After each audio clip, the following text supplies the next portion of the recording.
Fólk verður að taka lýðræðið til sín, tala saman og öðlast von, segir forsprakki borgarafundanna í Iðnó. Skipuleggjandi mótmæla á Austurvelli segir kröfuna skýra að stjórnvöld axli ábyrgð. Mikil reiði og vantraust í garð stjórnvalda ríkir á Íslandi, segja forsprakkar mótmæla og borgarafundar í miðbænum undanfarnar helgar.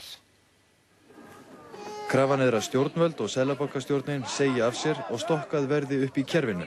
Þetta segir Hörður Torfason, skipuleggjandi mótmælanna á Austurvelli undanfarnar helgar. Hann segir mikilvægt að halda stjórnmálaöflum og hagsmunahópum utan við mótmæli. Mér finnst það mikilvægast af öllu að þetta er óháður pallur og ég hef verið mjög grimmur gagnvart fólki sem hefur komið hérna og ætlað sér stjórnmálafólk og hagsmunasamtök að leggja þennan ræðupall undir sig. Þau fá það ekki. Hörður segir að aukinn fjöldi þeirra sem mæti beri vitni óánægju með ástandið. Lítill hópur var með ólæti á laugardaginn.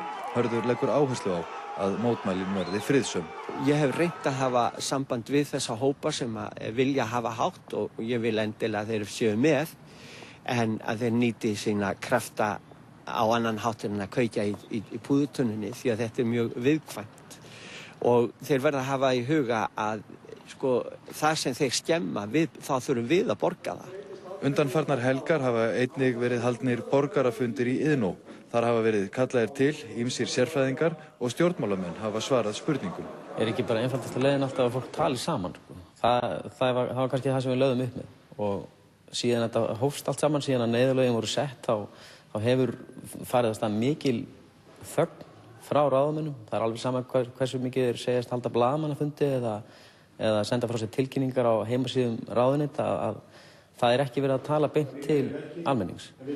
Og ég upplifi Ísland og Íslands samfélagi í mikilli krísu og það er mjög mikill og djúpur ótti alls staðar og þessi ótti þarf einhvers staðar að annarkvort að fá útrás og jákvæðan en eitthvað hátt. Heldur að þessi kraftur sem er hérna og þessi hópur sem stendur á þessari skipulagningu eða þeir sem hingað koma á þessa fundi, heldur að þeir finni á sér þörf til þess að mynda jafnvel stjórnmálabandalag? Það er nú ekki endilega stefnan, en hins vegar er alveg klart mál að með því að opna svona umræðuna, með því að búa til svona plattform fyrir bara almennan borgara, að þá allavega ýtum við undir það að fólk þori að taka afstöðu og fólk þori kannski að láta til sín taka.